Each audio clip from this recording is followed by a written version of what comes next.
Hey gang, this is Demir and Carey. We're from the Lifehack Method. This is our podcast, Freedom Decoded, where we bring you into the background and sort of peek behind the curtain into our lifestyle, where we're really focused on creating complete lifestyle freedom. So today we're going to be talking about the digital detox, and we're actually in a really cool setup here. This is the first time that we've actually brought you into our life, and we're bringing you to our favorite cafe. So if you're listening to this, you might just hear a little clinking in the background and music, so apologies for that. So we're not on location today. We're not in our studio. We've actually brought you into the wild here. So if you're watching this on YouTube, you can sort of see we're here at our favorite cafe. So welcome. Carey, let's jump in and talk about digital detoxes. Yes. First of all, what is a digital detox for those who don't know? Okay, so a digital detox is where you basically do a spring cleaning, but for your brain. Yes. So you take a look at where you're spending your energy right now in terms of news, social media, external websites, digital content like Netflix or movies and shows, just anywhere where you're spending time online in particular, and asking yourself, is that how I want to be spending my time? The actual detox portion could be as intense as you like. You could cut out all those sources for 2 weeks to a month, or you could do a more modified version where you cut out just some of those sources, or, cap yourself at a certain number of hours per day, yada, yada. You get the point. But it's basically an opportunity to do that spring cleaning for your brain. Yeah, I love that term, spring cleaning for your brain, because don't habits like accrue, just like grime or stuff that you accumulate in your garage, like these bad habits just sort of pick up, and there's no bad habit that is more prevalent than over-consuming digital media. Yeah. Right? Yep. I feel like every year, too, your habits change slightly as you develop different maybe responsibilities in your life, or as those apps change themselves and they get you hooked in different ways. Yeah, right. So even this year, I'm finding myself doing a detox from different sites than I have done even in the past. In the past. Yeah. So for example, Amazon is now making the list. I didn't used to have an Amazon problem before. I think I have an Amazon problem now. Good job, Amazon. You've really designed your website well. Like, we're actually addicted to it. I think this is like worth saying too. I think people judge themselves for like having these digital inclinations, addictions, if you want to go so far. Mm-hmm. I really don't, because I know that the smartest people in the world have been recruited by these companies to make these applications super addictive, super sticky. So if you're finding yourself at the end of the year, or if you haven't done a digital detox ever, like at the end of a decade, having really accrued some bad habits around over-consuming this stuff, I think a self-judging attitude just really is completely useless in this scenario. I think it's better to really be gentle with yourself and do something like a digital detox. Right. If you don't mind, I'll tell people a little bit about my first digital detox experience. Yeah. I mean, having never had done one ever, I had accrued some really bad habits around my digital life. If the classic definition of addiction is that you're over-consuming something and it's hurting you and you want to stop but you can't seem to stop, then I was addicted to my digital life, because I knew it was hurting me. I could see I really had tried to stop multiple times and felt like I really was powerless in some ways over it wasn't enough to just be like, oh, only 1 hour of YouTube a day. Like, just giving Cutting yourself back was not working. Right. It was not working. And so I knew I needed something a little bit more aggressive than cutting back. Now, I'll say something about my first detox. I had like an abortive attempt at a detox, or a detox that I finished but then didn't work, and then a detox that did work. So right. The very first digital detox that I ever did worked in the sense that I did detox, and while I was in it, I felt good. But then I didn't have a plan for what came after. It was just like, well, I cut it all out, and then it all came back in. It sort of felt pointless. Then I read Cal Newport's book, Digital Minimalism, and I think he has a better framework for thinking about how a digital detox should work. And his framework is more, hey, listen, it's not about cutting everything out. And I think the number one, sort of rookie mistake when thinking about a digital detox is, I could never do that because I need to answer my email for work. And Cal's response would be, yeah, you can still use your work email not like during a this digital black detox. and white thing. Or, right. for example, you and I have to use Facebook for the groups that we manage on Facebook. So I think I think people want to make it black and white to give themselves an excuse to continue to consume the way they are. But Cal would say, hey, this is an opportunity for 2 weeks or 1 month to cut back and really look at this thing and say, okay, what's the minimum that you could use Facebook to service your business, but not be on all the time? Right. So rather than saying, okay, I can't use it at all, being like, okay, I do have to use it for work. What's the best way to use it for work? What's the minimum that I can do and still fulfill all of my obligations? Exactly. And in so doing, be able to have a reset moment where in the after period, you actually find that you've got a new and better relationship to Facebook. Not that you've cut it out completely, but that you've rebalanced the sort of consumption patterns into one that just suits you better and matches you better. And Cal has a great process that we take our entire tribe through once per year, where he actually has a process for stepping back to the 5,000 foot level and say, what is this tool?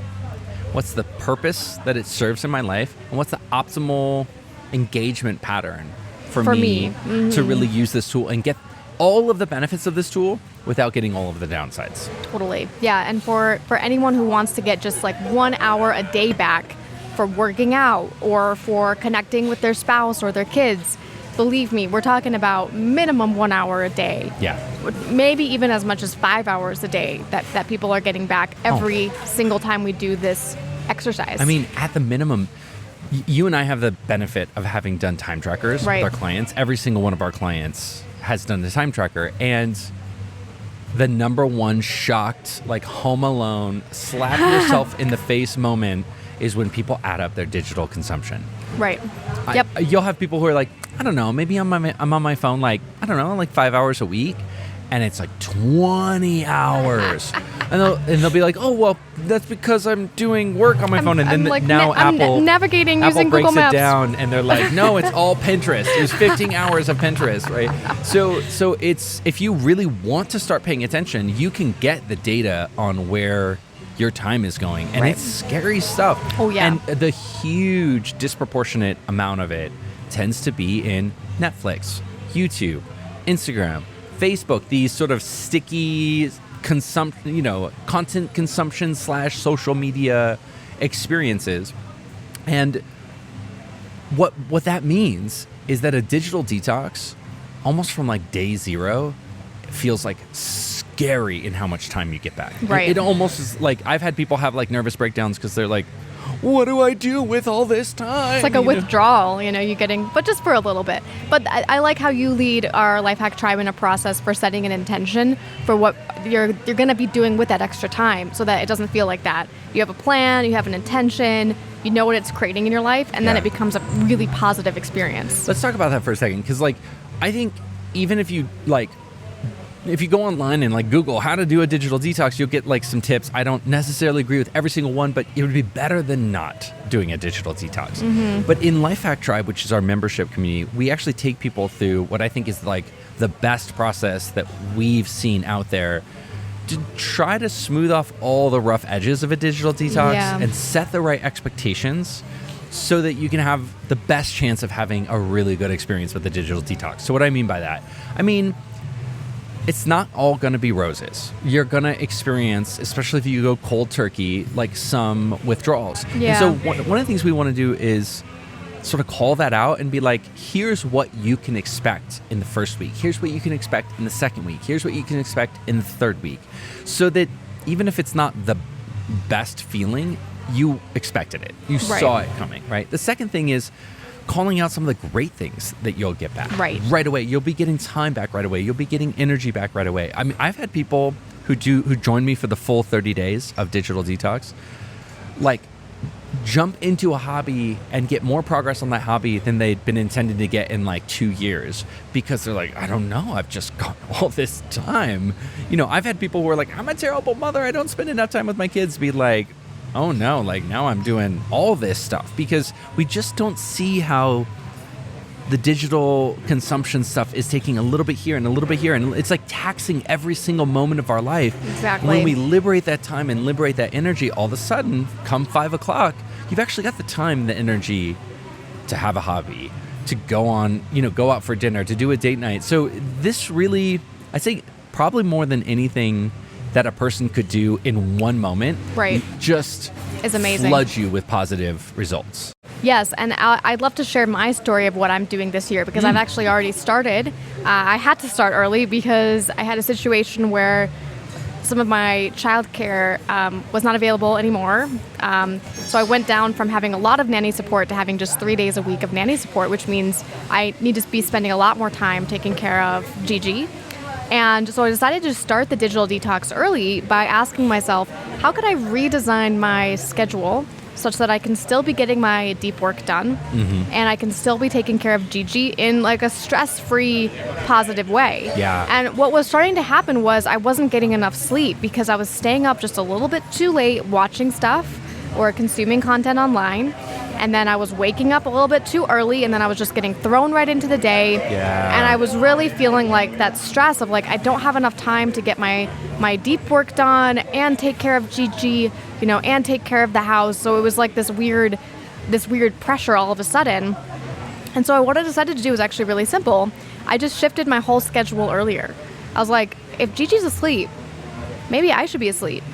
Like, maybe I shouldn't have this expectation that I need to be watching shows. It's not adding to my life. Yeah. I'm thinking to myself, I'm like, I'm not talking to people about these shows. I'm not engaging with anybody about these shows. Like, it's fun, but I would feel much better about myself if I was fulfilling on the obligations I want to be fulfilling on rather than watching these shows. I remember you came to me and you were like, why do I have an expectation to have like 3 hours of content consumption time to myself per night, right? Yep. Like, why is that like suddenly now an expectation that I have, right? And this was the important part. Am I actually happy with that? Like when you take 3 times 7, that's 21 hours. And plus, that always meant that I was going to be underslept. Yes. So then I had to be asking myself, is it worth that feeling of being underslept? For me, I really value my sleep. And so it was like, no, absolutely not. And I just want to highlight, that's not saying that you went cold turkey and you're not doing any entertainment time. You've just given yourself, I think, from 7:30 to 8:30 to like watch, an hour of like, hey, whatever. this Or is... like sometimes I don't watch anything. But my expectation is I don't watch anything. Yeah. Then if I do want to watch maximum 1 hour or one episode of something, I can. Basically, I have like Carey free time, and it's enough. It does the same thing for me as that 3 hour block did. But what it's doing for me is I'm able to now get up at like 5 in the morning before anybody else is up. Yep. This used to be very scary to me. I can't believe I love it so much. Yeah. This used to be horrifying, the thought of getting up at 5 in the morning. But it's because I get 2 hours, maybe like an hour and a half of deep work in every morning before Gigi even wakes up. So even on days when I'm taking care of her the full day, I'm still getting in a pretty significant amount of deep work, just like right off the bat. I mean, that ends up being about 10 hours of deep work a week. I mean, especially for somebody who's already working part-time, to add in another 10 hours of uninterrupted deep work. And I'm not like this, but you can really do great deep work in the morning. Yeah. I 100% cannot. But, you actually are one of those people who can wake up and do great deep work in the morning. And to get 10 hours of uninterrupted deep work in the morning, it's been game-changing.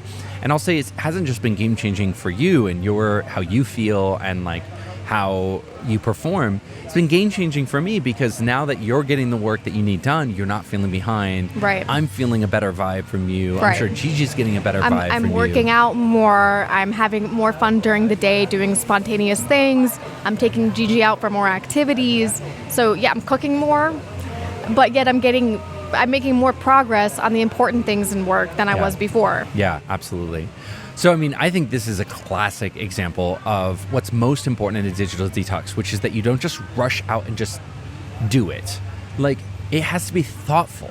A digital detox really works the best when you step back and just say, what's going on in my life? What do I value? Where am I falling short? Like, for example, falling short, you weren't getting the exercise hours that you wanted in. And I'll tell you what, gang, Carey loves her exercise hours. Carey, you take Carey's exercise away and she is not a happy mommy. So I think what's so powerful about what Carey did was it was really contextualized to what am I lacking? Where am I unhappy with my current life? if I look at my digital consumption habits, do I add it up on, wow, that's a lot of hours. Do I really need those many hours? Could I, cut that down to a third, still get most of the benefit of some me time, but then get all of these other things that I really want? I mean, it really is a perfect example. Yeah, and I want to share some examples of what we've seen some other people do too that are pretty creative. And what I love is that everyone's doing it a little bit differently. So really find a way that works for you, for where you're at right now. So one of our Lifehack coaches, Sarah, actually bought a lockbox now for her apartment, for her house. And I just love this idea of having a lockbox where she's actually locking away certain pieces of technology like her phone and really using it as a reward where she's only allowed to access it after a certain thing's been done or at a certain time of day. And so just making it that reward. Yeah. I've had another client who keeps a separate phone. So keeps like a sort of flip phone as like the emergency phone that you can keep by your bed just in case your family needs to call you, and then has the multimedia phone, in another part of the house, or again in the lockbox, or somewhere where you can. I've had a bunch of clients create a digital media box where at a certain time of night the kids, everybody sort of comes and puts their iPads and everything into the box. Yep. And it's sort of the box is closed, and from that moment forward on the weekend or on the night, it's like no more digital technology. I think that's really intentional. It's a cool way to live. Yeah, that's really cool. So there's a bunch of different ways to do it. There's even a new focus feature on the iPhone, if you're an iPhone user, with the update, I think it's like the update 15.1, where you can customize the do not disturb. So rather than do not disturb being like this black or white thing where you're either not receiving any notifications or you're receiving everything, you can fully customize it now where you can actually specify who can call you or what apps can ding you when you're at work, when you're at home, yada, yada, yada. And there's so it's multiple very cool. profiles that you can create. Mm-hmm. So in each profile, you can customize, okay, in this profile, this app can interrupt me, but in another profile, it can't. So it really gave you a high level of control. And yes, that puts it on you to sort of like, they set defaults and you have to go like customize the defaults. But I'll tell you what, this is one of the things that's really worth figuring out. And you know what? During a digital detox is a great moment to dive in, watch the tutorial videos, and just like learn this new feature and understand how to really dial in your digital world just a little bit more. Right. I wanted to give you, since we're talking about technology, on the topic of technology, one of my favorite things to do during a digital detox is just take one of these like $8 or $10 wall timers. It's like an electrical wall timer. It's the one, I don't know if you guys know what it is, but the one where you basically plug your lamp into it and set the timer, and the lamp will go on at different times to make sure the burglars don't think that somebody's still home. One of those old, or a sprinkler. People used to use it for the sprinklers, for the sprinklers to go on and off at certain times. But it's got this like manual dial, and you like click off like the little times of the day when things are basically on or off. Well, we got one of those before we had Gigi. We had one of those, and we plugged our router into it. And there were just certain times of night we'd be sitting there in bed, and at 9:30, boom, the Wi-Fi would go out. Now, mind you, I could get my lazy buns up and go into the other room and turn it back on. But I didn't. We never do. Well, another way to do that now is an app called freedom.to. Yes. This is really cool, a little bit more like high tech, but it's an app you can get for your computer. I think it costs money. It costs something like $5 a month or something like that. I think there's a free version. Oh, okay. And then there's like a paid version. Yeah. Great. Anyway, so this is really cool because it will basically shut down just your computer at a certain time. Yeah. You can adjust all the times and set it, yada, yada, and then it'll just be like, good night. You're done. Yeah, it says you're free. You're free now. You're free.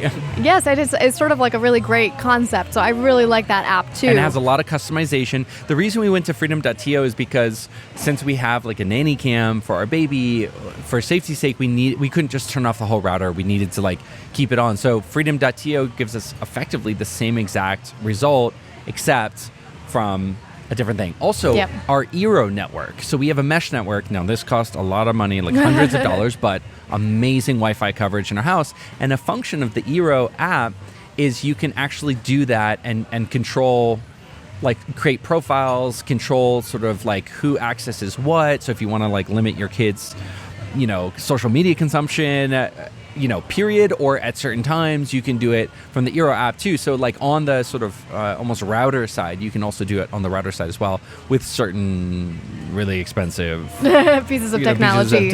Right. So we're giving you a bunch of options from almost free to high ticket. Yeah. And I guess the message is we are really entering a golden age of, before there was the technology, but there wasn't the technology to control the technology from taking over your life. And now we're in this golden age where almost built into the technology and with a lot of third-party hardware and software, there's also now technology to keep the technology a little bit more at bay. Exactly. So that's really cool. Well, cool. I think this feels like a pretty good review. Why don't I turn it to you for final thought? Yes, I'm just excited to see what our community does, Lifehack Tribe does with the digital detox over the next couple weeks. So if you're part of that community, make sure to join in on the training that's happening next week. And I guess what I would say is, for those of you who are already in Lifehack Tribe, our membership, I really, really, really want to exhort you, just encourage you to join us for a full 30-day detox. If you can, if not, try the 2-week and then extend it to 30 days if you can, because really, there's nothing that starts the year better than this, because it's going to give you, once we're setting our intention in December and creating an annual plan, there's nothing that puts fuel on that fire better than liberating all your time and energy right at the beginning of the year to start chasing down that big plan that you have for the year. Totally. All right. Thanks for listening in.